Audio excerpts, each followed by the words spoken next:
Perkenalkan, saya Ulansari. Pada video ini, saya akan mempresentasikan tugas mata kuliah teori pengambilan keputusan yang dibimbing langsung oleh Bapak Dr.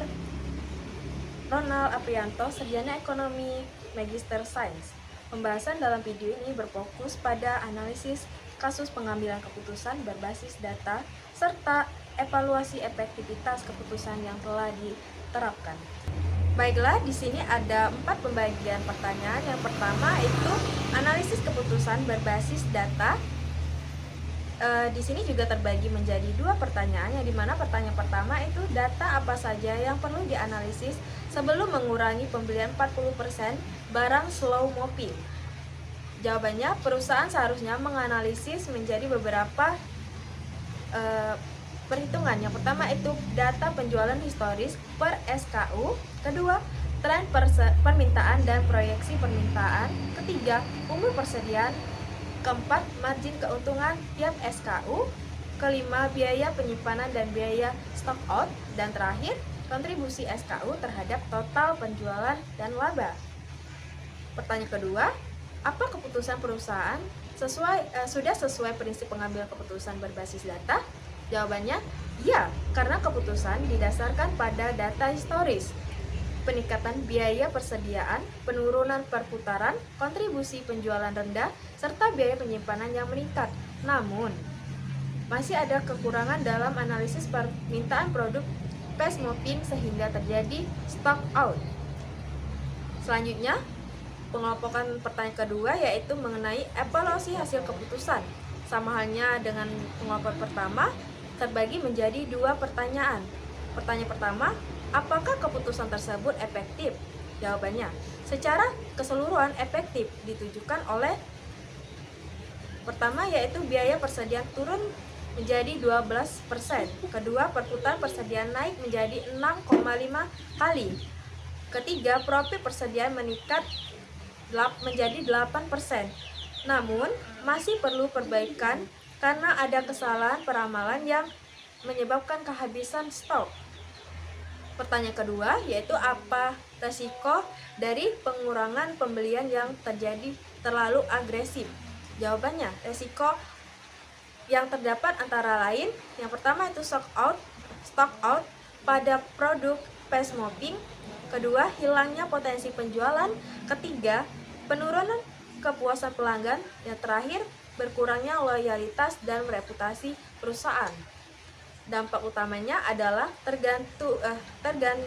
terganggunya pelayanan pelanggan karena barang yang dibutuhkan tidak tersedia. Lanjut, di sini ada pengelompokan pertanyaan yang ketiga, yaitu di mana akuntansi manajerial dan pengambilan biaya. Juga terbagi menjadi 2 pertanyaan. Pertanyaan pertama yaitu metode apa yang menghitung penghematan biaya persediaan? Jawabannya, perusahaan dapat menggunakan yang pertama itu activity based costing atau ABC. Kedua, metode biaya penyimpanan. Ketiga, analisis biaya manfaat. Dan terakhir, perbandingan biaya sebelum dan sesudah keputusan. Pertanyaan kedua, bagaimana perubahan rasio perputaran mencerminkan efektivitas pengendalian? Jawabannya, meningkatkan rasio perputaran persediaan menunjukkan yang pertama itu persediaan lebih efisien. Kedua, barang lebih cepat terjual. Ketiga, beban penyimpanan berkurang. Terakhir, modal tidak terjebak terlalu lama di gudang. Artinya, pengendalian persediaan sudah berjalan lebih baik dari sebelumnya. Selanjutnya, pengelompokan pertanyaan yang terakhir, yang dimana itu pengelompokan strategi perbaikan. Juga terbagi menjadi 2 pertanyaan. Pertanyaan pertama, rekomendasi untuk mencegah kehabisan stok produk fast moving. Yang pertama, menerapkan prosetting yang lebih akurat dengan menggunakan metode time series atau AI. Kedua, menetapkan safety stock. Ketiga, menggunakan reorder point yang tepat. Selanjutnya, memisahkan perlakuan antara fast moving dan slow moving atau ABC inventory. Terakhir, monitoring permintaan secara real time. Selanjutnya, pertanyaan terakhir, data tambahan yang dibutuhkan manajer akuntansi. Jawabannya pertama itu lead time pemasok, kedua biaya stok habis, ketiga perubahan tren musiman, keempat margin keuntungan tiap kategori barang, kelima data penyimpanan mingguan atau bulanan yang lebih rinci, dan terakhir informasi kapasitas gudang dan biaya penyimpanan sebenarnya. Baiklah, demikian pemaparan saya mengenai tugas mata kuliah teori pengambilan keputusan. Semoga penjelasan ini dapat memberikan gambaran yang jelas terkait proses analisis dan evaluasi keputusan berbasis data.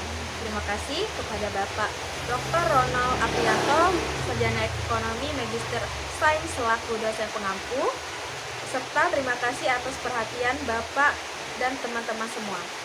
Wassalamualaikum warahmatullahi wabarakatuh.